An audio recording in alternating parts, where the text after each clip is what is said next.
హరే కృష్ణ. హరే కృష్ణ అందరికి. ఓం అజ్ఞానతిమిరాంధస్య జ్ఞానాంజనశలాకయా చక్షుర్మిలితం యేన తస్మై శ్రీ గురవే నమః. శ్రీచైతన్యమనోభీష్టం స్థాపితం యేన భూతలే స్వయం రూపః కదా మహ్యం దదాతి స్వపదాంతికం.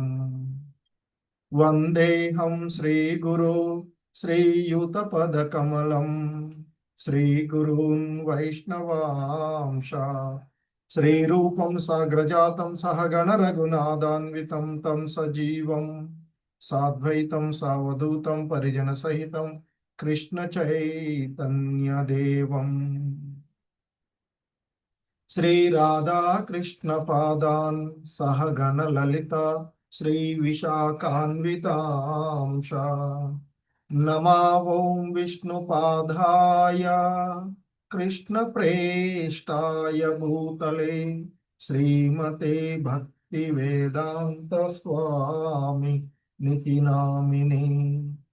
నమస్తే సారస్వతే దేవే గౌరవాణి ప్రచారిణే నిర్విశేష శూన్యవాది పాశ్చాత్యదేశతారిణే.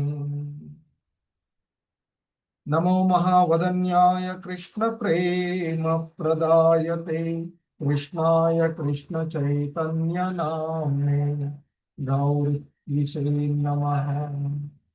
हे कृष्णा करुणा सिंधु दीन बंधु जगतपते गोपेश गोपिका कांत राधा कांत नमोस्तुते.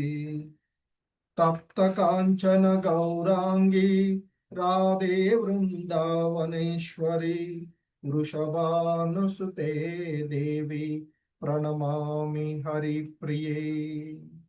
वाञ्छाकल्पतरुभ्यश्च कृपा सिन्धुभ्य एव च पतितानां पावनेभ्यो वैष्णवेभ्यो नमो नमः. जय श्री कृष्ण चैतन्य प्रभु नित्यानंद श्री अद्वैत गदाधर श्रीवासादि गौर भक्त वृंद. हरे कृष्णा कृष्ण कृष्ण हरे हरे हरे राम राम राम हरे हरे.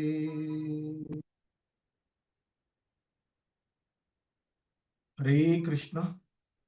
ఈరోజు లెవెల్ 3 క్లాస్కి అందరికీ కూడా ఇస్కాన్ శ్రీ శ్రీ రాధా గోవింద ఆలయం మంగళూరు కర్ణాటక తరపున స్వాగతం సుస్వాగతం. హరే కృష్ణ. సో మనము ఈ లెవెల్ 3లో ఉపదేశ అమృతము అనేటువంటి గ్రంథం, అది రూప గోస్వాముల వారి విరచితమైనటువంటిది. దానికి ఇస్కాన్ సంస్థాపక ఆచార్యులైనటువంటి శ్రీల ప్రభుపాదుల వారు ప్రామాణికమైనటువంటి వ్యాఖ్యానం ఇచ్చినటువంటిది మనము చేస్తూ ఉన్నటువంటి. సో ఈ క్రమంలోనే మనకి మనము ఇప్పటి వరకు 8 శ్లోకాలను చూసినటువంటిది.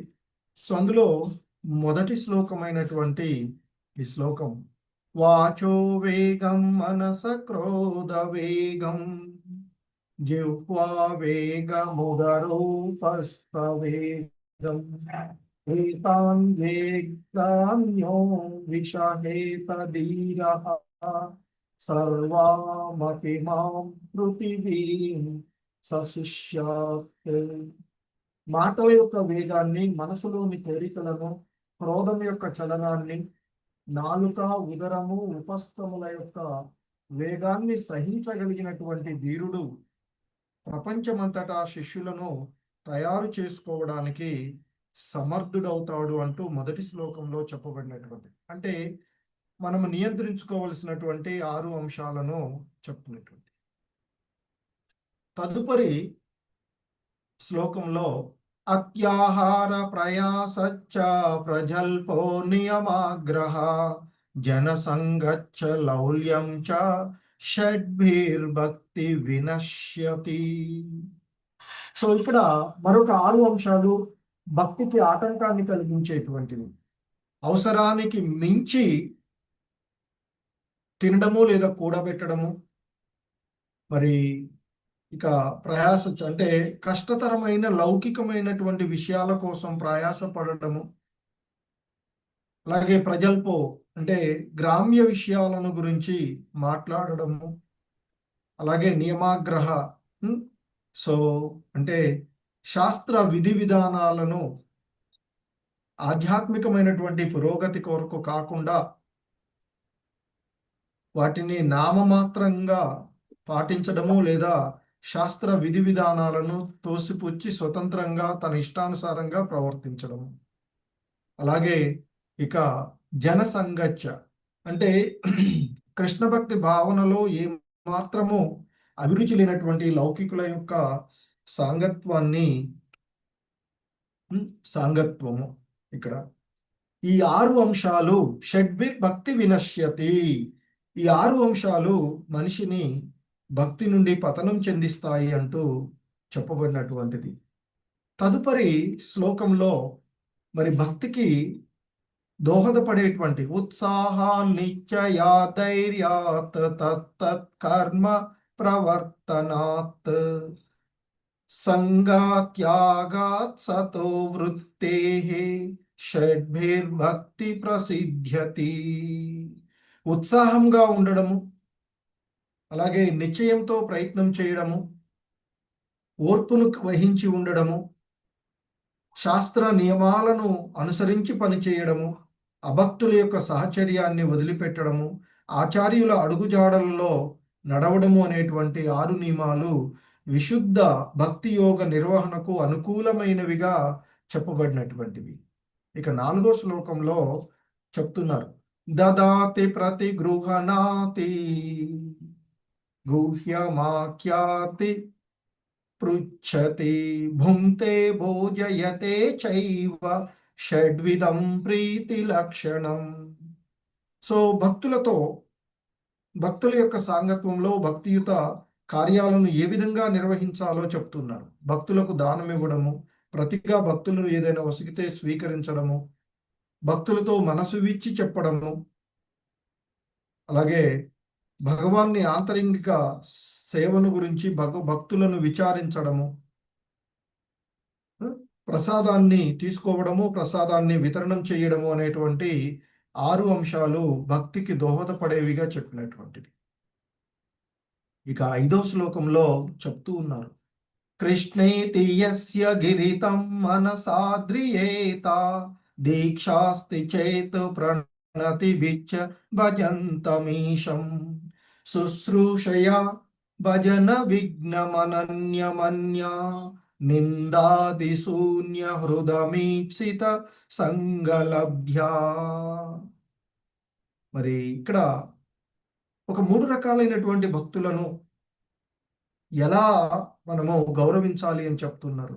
అంటే కృష్ణనామాన్ని ఉచ్చరించేటువంటి భక్తుడిని మనసులో ఆదరించాలని, మంత్రదీక్షుడై విగ్రహారాధనలో నెలకొనినటువంటి భక్తుడిని వినయపూర్వకంగా వందనం చేయాలి అని, ఇక అనన్య భక్తి కలవాడు ఇతరులను నిందించే గుణము లేనటువంటి వాళ్ళను మరి వారి యొక్క సాంగత్వం చేస్తూ వారిని శ్రద్ధగా సేవించాలి అని చెప్తుంది ఈ శ్లోకం.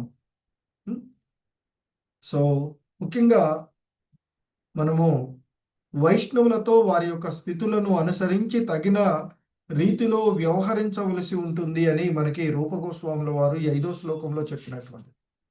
ఇక 6వ శ్లోకానికి వచ్చినట్లయితే, దుష్టై స్వభావ జనితైర్వపుషచ్చ దోషైర్ న ప్రకృతత్వమి భక్త జనస్య పశ్యేత్ గంగాంబసాం న ఖలు బుద్బుదపేన పంకైర్ బ్రహ్మ ద్రవత్వం పగచ్చతి నీర ధర్మైః.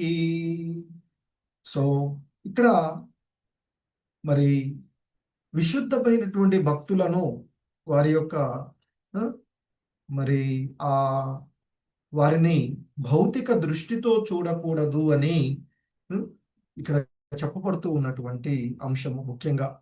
అంటే భక్తులు మరి హీన జన్మలలో ఉన్న, చెడ్డ దేహ ఛాయను కలిగి ఉన్న, వికృత రూపాలను కలిగి ఉన్న, రోగగ్రస్తులైన వారి యొక్క భౌతికమైనటువంటి దేహాన్ని కాకుండా వారిలో ఉండేటువంటి భక్తిని చూడాలి అని.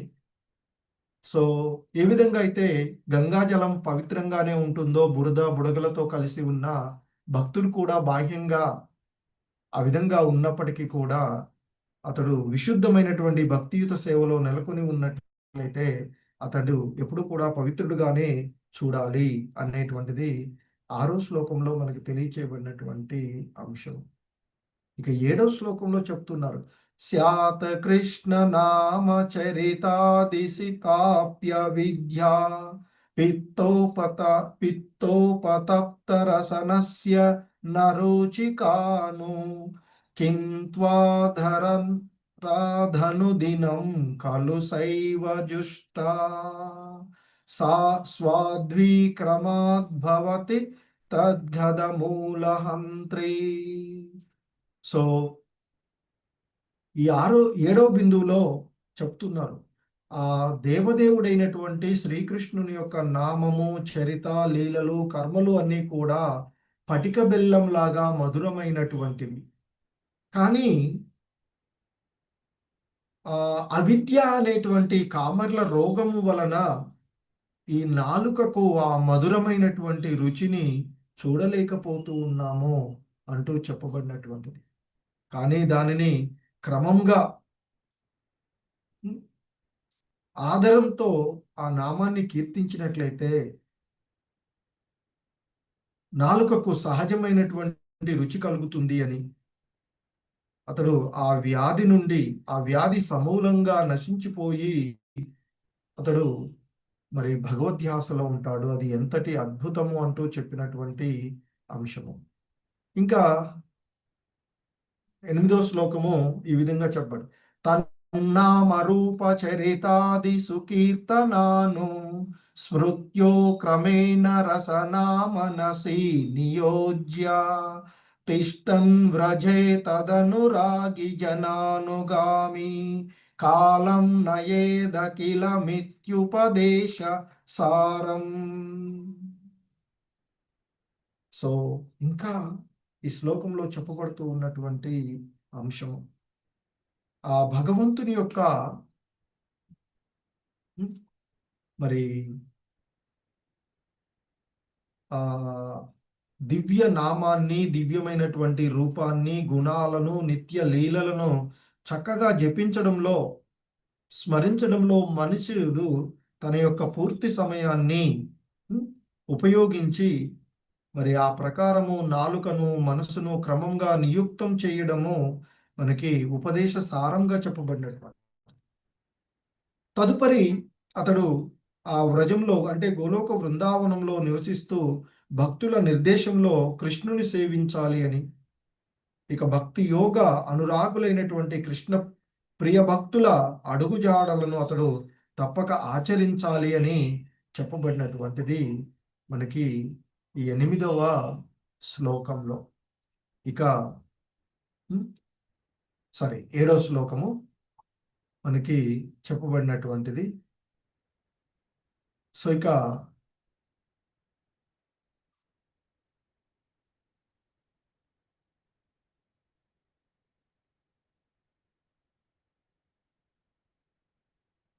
ఈరోజు మనం చూడబోయేటువంటి 9వ శ్లోకము. హరే కృష్ణ.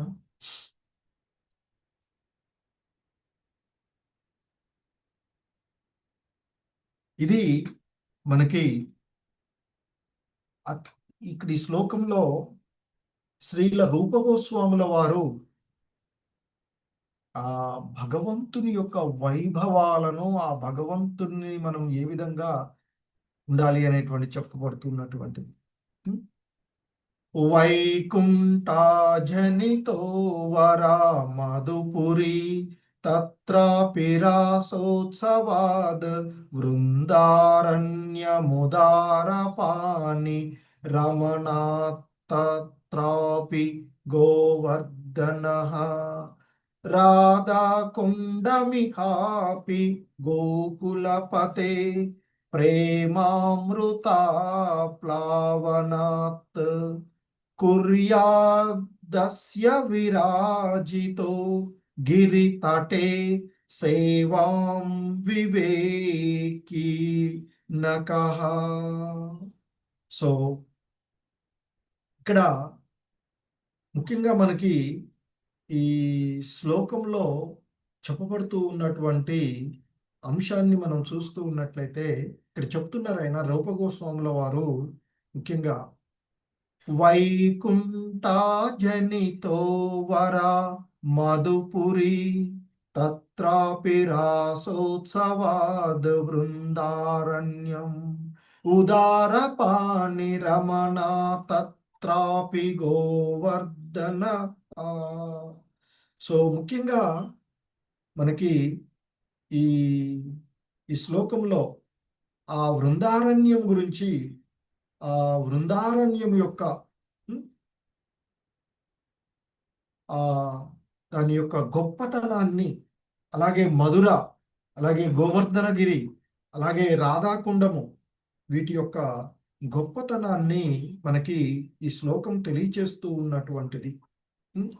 సో రూపగోస్వాముల వారు మరి ఎందుకు ఈ బృందావనము, మధుర, అలాగే మరి గోవర్ధన పర్వతము గిరి, అలాగే రాధాకుండము, ఇవన్నీ కూడా ఎందుకు వైష్ణవులకు, భక్తులకు అత్యంత ప్రధానమైనవి అనేటువంటి అంశాన్ని ఇక్కడ మనకి చెప్తూ ఉన్నటువంటిది.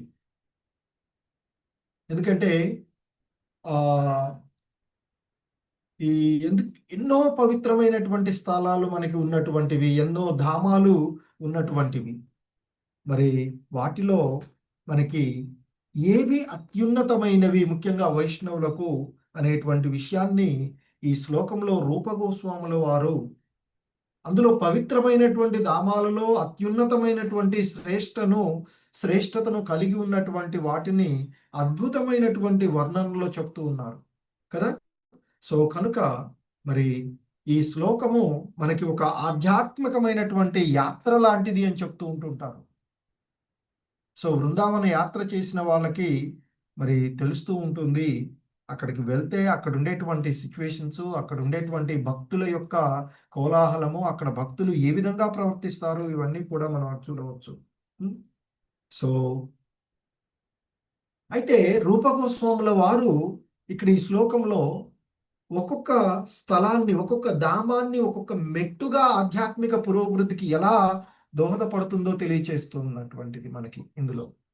అందుకే ఆయన అంటున్నారు ఇక్కడ, వైకుంఠజనితో వర మధుపురి తత్రాపి రాసోత్సవాద్ వృందారణ్యముదారపాని రమణాత్ తత్రాపి గోవర్ధనః రాధాకుండమిహాపి గోకులపతేః ప్రేమామృతా ప్లావనాత్ కుర్యాదస్య గిరాజతో గిరితటే సేవాం వివేకీ నకః. సో మనకి ఇక్కడ చెప్తున్నారు వైకుంఠం. సో ఈ వైకుంఠము ఆ భగవంతుని యొక్క నిత్యధామం. మనకి ఆ భగవంతుని యొక్క నిత్యధామమైనటువంటి వైకుంఠము ఎంతో ఉన్నతమైనది. ఈ భౌతికమైనటువంటి, ఈ లౌకికమైనటువంటి వాటితో చూసినప్పుడు.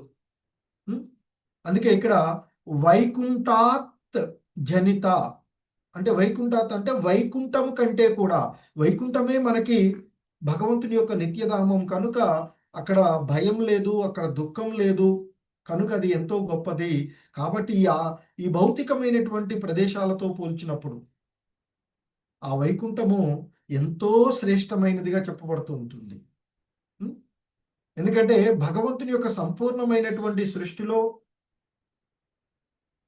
ఆ ఆధ్యాత్మిక జగత్తు 4 భాగాలుగా చేసినట్లయితే మొత్తం భగవంతుని యొక్క సృష్టిని అందులో 3 భాగాలు ఆధ్యాత్మిక జగత్తు ఉంటుంది, వైకుంఠ లోకాలు ఉంటాయి. ఒక భాగం మాత్రమే ఈ భౌతిక జగత్తు ఉండేటువంటిది. అటువంటి అక్కడ అనేకమైనటువంటి వైకుంఠ లోకాలు ఉండేటువంటివి. ఆ వైకుంఠ లోకము ఆ భగవంతుని యొక్క నిత్యధామాలు కనుక మరి అక్కడ భయం గాని దుఃఖం కానీ లేనటువంటివి కనుక ఎంతో ఉన్నతమైనటువంటి అద్భుతమైనటువంటి లోకాలు వైకుంఠ లోకాలు. అయితే ఇక్కడ అంటున్నారు వైకుంఠ జనితో వరా మధుపురి. జనిత అంటే జన్మించినటువంటి కారణంగా. ఏంటది? వర అంటే శ్రేష్టం. ఏంటది? అది మధుపురి, దివ్యమైనటువంటి మధురా నగరము అంటే ఇక్కడ చెప్తున్నారు. సో వైకుంఠము గొప్పదే, ఉన్నతమైనటువంటిదే. అయినప్పటికీ కూడా శ్రీకృష్ణుడు జన్మించినటువంటి కారణంగా, శ్రీకృష్ణుని యొక్క జన్మస్థానమైనటువంటి కారణంగా ఆ వైకుంఠము కంటే కూడా శ్రేష్టమైనది ఈ మధురానగరము, దివ్య మధురానగరము అని చెప్తున్నారు. సో వైకుంఠం గొప్పదే, కానీ మధుర ఇంకా గొప్పది. ఎందుకంటే అక్కడే శ్రీకృష్ణుడు అవతరించాడు. శ్రీకృష్ణుని అవతరించినటువంటి భూమి అత్యంత పవిత్రమైనటువంటిదిగా మధుర చెప్పబడుతుంది. మధుపురి ఇక్కడ వైకుంఠ జనితో వర మధుపురి. మధుపురి మధురా నగరం, మధుర దివ్యమైనటువంటి ఆ మధుర వైకుంఠాల కంటే కూడా శ్రేష్టమైనదిగా ఇక్కడ చెప్పబడుతూ ఉన్నటువంటిది, అత్యంత పవిత్రమైనదిగా చెప్పబడుతుంది. కానీ ఇంకేమంటున్నారు? తత్రాపిరాసోత్సవాద్ వృందారణ్యం. వృందావనము ఆ మధుర కంటే కూడా గొప్పది.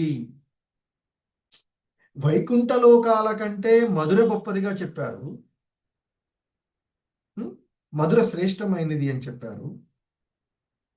ఇక ఆ మధుర కన్నా కూడా వృందావనము గొప్పది అని చెప్తూ ఉన్నారు. ఎందుకంటే అక్కడ ఆ భగవంతుని యొక్క రాసలీల జరిగినటువంటి ప్రదేశము. అక్కడ కృష్ణుడు తన అత్యంత మాధుర్యాన్ని ప్రదర్శించినటువంటి ప్రదేశం కనుక అది గొప్పది అని చెప్తూ ఉన్నారు. సో కనుక ఆ దేవదేవుడు శ్రీకృష్ణుని యొక్క ఆ వృందారణ్యము మధుపురి కంటే కూడా శ్రేష్టమైనది అని చెప్తూ ఉన్నారు. ఇంకా వృందారణ్యంలో చెప్తూ ఆ వృందారణ్యంలో గోవర్ధనగిరి.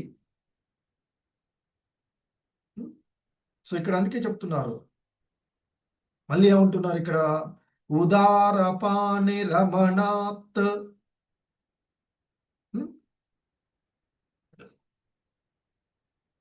తత్రపి గోవర్ధన. సో మరి ఆ వృందావనంలో కూడా గోవర్ధనము మరింత గొప్పది, మరింత శ్రేష్టమైనది. ఎందుకంటే శ్రీకృష్ణుడు గోవర్ధనగిరిని ఎత్తి తన భక్తులను రక్షించినటువంటి ప్రదేశం. శ్రీకృష్ణుడి యొక్క దివ్యమైనటువంటి ఆ కరం చేతి చేత ఎత్తబడినటువంటిది. అంతేకాకుండా దేవదేవుని యొక్క పలు ప్రేమమయమైనటువంటి లీలలకు స్థానమైనది కనుక ఆ గోవర్ధన పర్వతము వృందారణ్యము కంటే కూడా శ్రేష్టమైనది అని చెప్తూ ఉన్నారు. ఎందుకంటే అక్కడ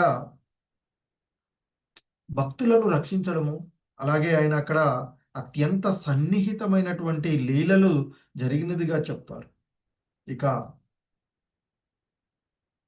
రాధాకుండ మిహాపి గోకులపతే ప్రేమామృత ప్లవనాత్. సో ఇక అన్నిటికంటే క్రమక్రమంగా చెప్తూ వచ్చారు చూడండి. వైకుంఠ లోకాల కంటే, ఆధ్యాత్మిక లోకాల కంటే మధుర శ్రేష్టమైనది అని, మధుర కంటే వృందావనము మరింత శ్రేష్టమైనది అని, ఆ వృందారణ్యంలో కూడా హ్మ్. మరి శ్రీకృష్ణుడు ఆ గోవర్ధనను ఎత్తి తన భక్తులను రక్షించి, అలాగే అక్కడ ఆయన అత్యంత సన్నిహితమైనటువంటి లీలలు జరిగిన కారణంగా ఆ వృందావనంలో గోవర్ధనగిరి ఇంకా శ్రేష్టమైనది అని చెప్పారు. ఆ వృందారణ్యం కంటే కూడా గోవర్ధన్. ఇక వీటన్నిటికంటే చెప్తున్నారు. హ్మ్. రాధాకుండ మిహాపి గోకులపతే ప్రేమామృతాప్లావనాత్. ఆ గోకులపతి అయిన శ్రీకృష్ణుడు భగవానుడు ప్రేమామృతము. ఆ, సో ఇక్కడ గోకులపతే ప్రేమామృత ప్లావనాత్. ఆ గోకులపతి అయిన శ్రీకృష్ణ భగవానుడు ప్రేమామృతంతో పొంగి పొరలినట్టి ఆ రాధాకుండము అన్నిటికీ మించి శ్రేష్టమైనది అని చెప్తున్నారు. సో కనుకనే కుర్యాదస్య విరాజతో గిరితటే సేవాం వివేకీ.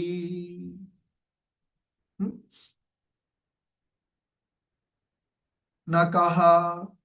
కాబట్టి మరి ఆ గోకులపతి అయిన శ్రీకృష్ణ భగవానుని ప్రేమామృతంతో పొంగి పొరలినటువంటి శ్రీ రాధాకుండము అన్నిటికంటే శ్రేష్టమైనది కాబట్టి మరి ఆ గోవర్ధన పర్వతము తటము చెంత ఉన్నట్టే ఆ దివ్యమైన రాధాకుండమును ఏ వివేకవంతుడైనా సేవించాలి అని అభిలాషించకుండా ఉంటాడా అని చెప్తున్నారు రూపగోస్వాముల వారు. సో ఇక్కడ మనకి చూస్తూ ఉంటే అభక్తులకు ఒక సాధారణమైనటువంటి భౌగోళికమైనటువంటి వివరణ లాగానే అనిపిస్తూ ఉంటుంది. కానీ ఇది భక్తి లోతుల యొక్క వివరణ. భక్తి ఎలా ఎలా అనేటువంటి భక్తి లోతుల యొక్క వివరణ మనకి ఉన్నటువంటిది. సో ఎందుకంటే భక్తి ఆ పరిపక్వం అయితే మనము భయము నుండి అంటే ప్రేమ పరాకాష్ఠ వరకు వ్రజభావం వరకు చేరాలి. ఇంతకు ముందు కూడా శ్లోకంలో కూడా చెప్పబడినటువంటి అంశం.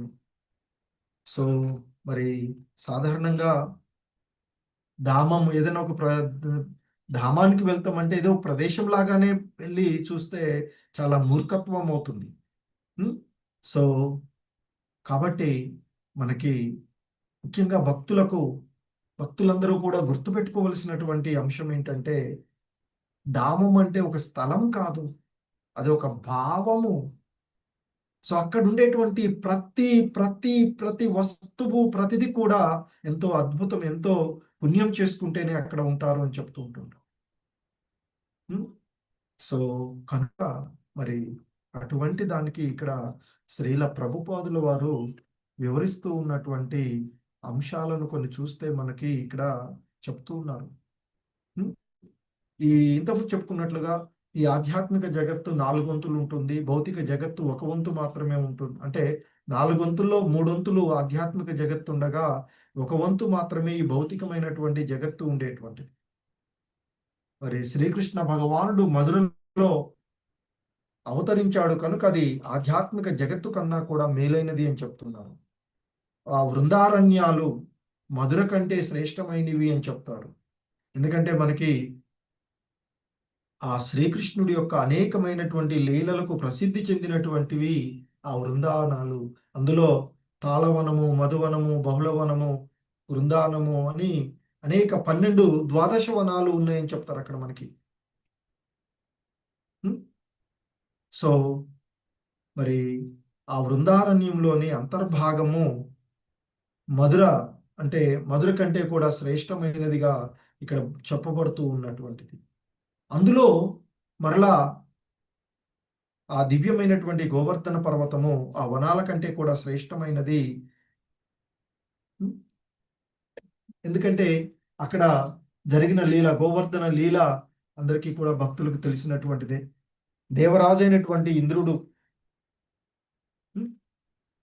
తన పూజను ఆపినటువంటి కారణంగా కోపించి అక్కడ వర్షం ఎడతెరిపి లేకుండా వర్షం కురిపిస్తూ ఉన్నటువంటి సందర్భంలో ఆ వ్రజవాసులైనటువంటి వారందరినీ కూడా రక్షించుకోవడం, తన భక్తులైనటువంటి వ్రజవాసులను రక్షించడానికి ఒక గొడుగులాగా గోవర్ధన పర్వతాన్ని తన యొక్క సుందరమైనటువంటి చేతులతో ఎత్తినటువంటిది. సో అంతేకాకుండా ఆ గోవర్ధనం పర్వతం చెంతనే తన గోప మిత్రులతో కలిసి గోవులను మేపడము, అక్కడే తన ప్రియురాళ్ళైనటువంటి రాధారాణితో కలిసి దివ్య లీలలను జరిపినటువంటి ప్రదేశం కనుక అది ఎంతో ఉన్నతమైనదిగా చెప్పబడుతూ ఉన్నటువంటిది. ఇక ఆ గోవర్ధన దగ్గరే ఉన్నటువంటి, ఆ చెంతనే ఉన్నటువంటి రాధాకుండము శ్రీకృష్ణుడు ప్రేమతో పొంగిపొర్లినటువంటి కారణంగా వీటన్నిటికంటే కూడా అది శ్రేష్టమైనది అని చెప్తూ ఉంటుంటారు. అటువంటి రాధాకుండము రాధాకృష్ణుల నడుమ గల అనేకమైనటువంటి నిత్య ఆ ప్రేమ లీలా స్మృతులకు స్థానము కనుక అది ఉత్తమాధికారి భక్తులు అచట వసించడానికి కోరుకుంటారు, వసించగోరుతూ ఉంటారు అని చెప్తారు. సో మరి అటువంటి ఆ బృందారణ్యంలోని గోవర్ధన పర్వతము, దాని సంతనే ఉన్నటువంటి రాధాకుండము అత్యున్నతమైనటువంటి ప్రదేశంగా చెప్పబడుతూ ఉన్నటువంటిది భక్తులకు ముఖ్యంగా. మరి సో ఈ రాధాకుండం గురించి ప్రస్తావిస్తే మనకి చైతన్య మహాప్రభుల వారు మొదటిసారిగా ఆ వ్రజభూమిని దర్శించినప్పుడు ఆయన ఆ రాధాకుండము యొక్క ప్రదేశాన్ని మొదటగా గుర్తించలేకపోయారు అని చెప్తారు. అంటే రాధాకుండం యొక్క ఖచ్చితమైనటువంటి స్థానం కొరకు నిజంగా అన్వేషించారని దాని యొక్క భావం, అంతేకాని అది తెలియచేయడానికి మన భక్తులకు. మరి చివరికి ఆయన అంటే అదొక లీలలో భాగంగానే చెప్పబడుతూ ఉండేటువంటిది. చివరకు ఆయన ఆ ఖచ్చితమైనటువంటి స్థానాన్ని, ఆ పవిత్ర స్థానాన్ని కనుగొని అచ్చట ఒక చిన్న నీటి మడుగు మాత్రమే ఉందట ఆయన వచ్చినటువంటి ఆ ప్రాంతంలో, ఆ ప్రదేశంలో, ఆ సమయంలో. సో ఆ మహాప్రభువు ఆ చిన్న మడుగులోనే స్నానం చేసి నిజమైనటువంటి రాధాకుండము అక్కడే ఉండేదని భక్తులకు ఆయన చెప్పినటువంటి విషయాన్ని మనకి ఇక్కడ చెప్పబడుతూ ఉన్నటువంటిది. సో తరువాత ఇప్పుడున్నటువంటి రాధాకుండము, దాని పక్కనే శ్యామాకుండ ఉంటుంది, రెండు కూడా ఉన్నటువంటివి. బృందారణ్యం వెళ్ళిన వాళ్ళకి తెలుస్తూ ఉంటుంది. సో అక్కడ మరి ఇప్పుడు మనం చూస్తూ ఉన్నటువంటి రాధాకుండం ఏదైతే ఉందో అది చైతన్యం మహాప్రభు వారి యొక్క భక్తులు ఇక దానిలో ఉండేటువంటి అది అంతకుముందు ఉన్నటువంటిది ఏదైతే ఉందో దాన్ని త్రవ్వి పూడికంతా కూడా తీసేశారు అని చెప్తారు. అలాగే రూప రఘునాథాది షడ్గోస్వాములు అక్కడ ఆ చైతన్య మహాప్రభులు వారి యొక్క భక్తుల్లో మొదటి వారు అని చెప్తుంటారు. వారంతా కూడా దాన్ని శుభ్రపరిచి ఆ పూడికంతా తీసినటువంటి వారు. సో ఇప్పుడు ప్రస్తుత కాలంలో మనం చూస్తే అక్కడ ఒక పెద్ద జలాశయం లాగా ఉంటూ ఉంటుంది. సో ఈ ఈ లీల అంటే చైతన్య మహాప్రభుల వారు మొదటగా దాన్ని కనుగొనలేకపోయినట్లుగా, దానికోసం ఎతుకుతూ ఉన్నట్లుగా చేసినటువంటి లీల మరి దాన్ని అంటే ఆ రాధాకుండాన్ని కనుగొనాలి అనేటువంటి కోరిక చైతన్య మహాప్రభువులకు ఉండడం వలన వారి యొక్క శిష్యులైనటువంటి రూపగోస్వాముల వారు దానికి మిక్కిలి ప్రాముఖ్యతను ఇచ్చారని చెప్తూ ఉంటుంటారు. సో కనుక మరి అటువంటి ఆ పవిత్రమైన, అన్నిటికంటే కూడా పవిత్రమైనటువంటి ఆ రాధాకుండాన్ని వదిలి వేరొక చోటకు నివసించాలని ఎవడైనా ఒక విశుద్ధ భక్తుడు ఎలా ప్రయత్నిస్తాడు అంటూ చెప్తూ ఉన్నటువంటిది. అందుకే దివ్యమైనటువంటి మేధస్సు కలవాడు ఎవడైనా ఆ విధంగా చెయ్యడు. అంటే ఆ రాధాకుండాన్ని వదిలి వేరే ప్రదేశానికి వెళ్ళాలి అనేటువంటి భావన చెయ్యరు అని చెప్తూ ఉంటుంటారు. సో మరి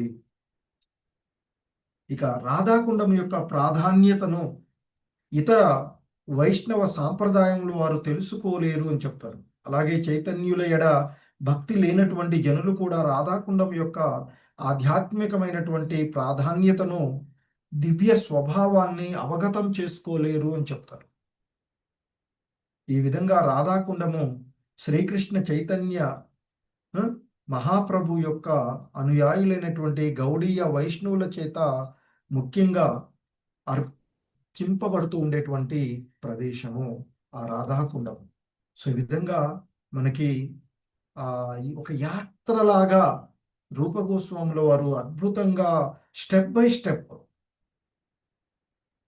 మనకి ఆధ్యాత్మిక జగత్ అత్యున్నతమైనది అని తెలుసు మనకి. జనన మరణాలకు అతీతమైనది అని. అటువంటి ఆధ్యాత్మిక జగత్తు కంటే కూడా ఆ భగవంతుడు అవతరించినటువంటి కారణంగా మధుర గొప్పది అని,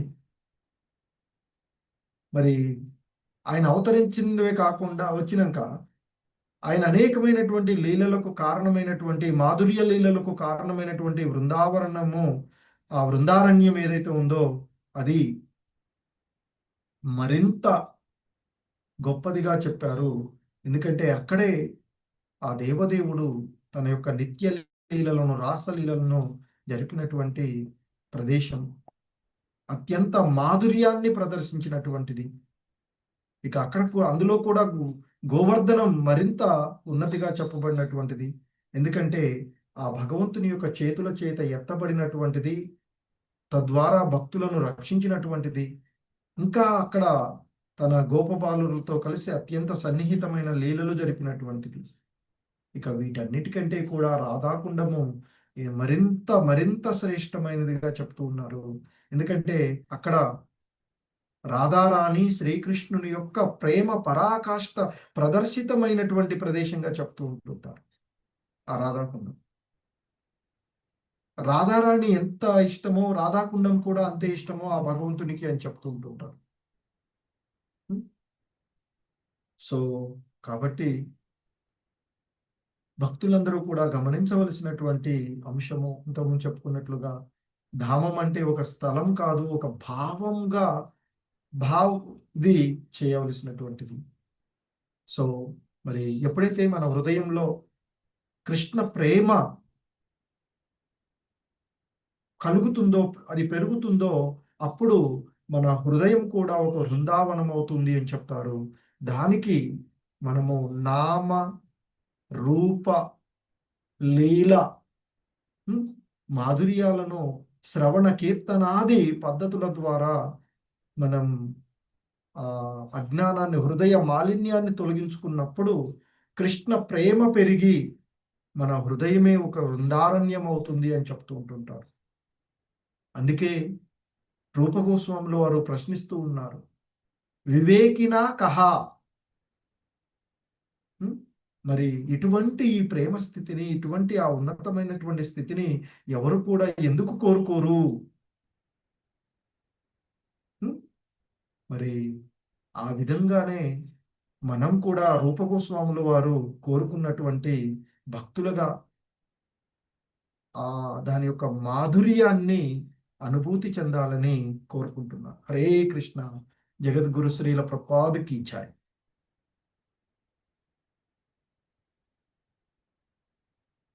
हरे कृष्णा प्रभु जी माता जी।